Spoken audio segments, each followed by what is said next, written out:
Hello বন্ধু, কেমন আছেন?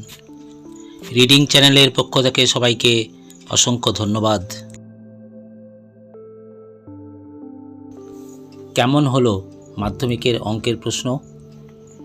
গতকাল বৃহস্পতিবার মাধ্যমিকের অঙ্ক পরীক্ষা ছিল। অনেকের কাছে অঙ্ক হলো সবচেয়ে কঠিন বিষয়। তবে বিভিন্ন স্কুলের শিক্ষকদের সঙ্গে কথা বলে জানা গেছে প্রশ্নপত্রটির গুণগত মান খুবই উন্নত হয়েছে। খুব ভালো মানের পরীক্ষার্থীরা সহজেই পূর্ণ মান পাবে। তবে সাধারণ মানের পরীক্ষার্থীদের জন্য একটু হলেও শক্ত ছিল প্রশ্ন। সাধারণ ছাত্রছাত্রী 50%-এর নিচেও নম্বর পেতে পারে। তবে এবারে অঙ্কে ফেল করার পরীক্ষার্থীর সংখ্যা অনেক বৃদ্ধি পাবে।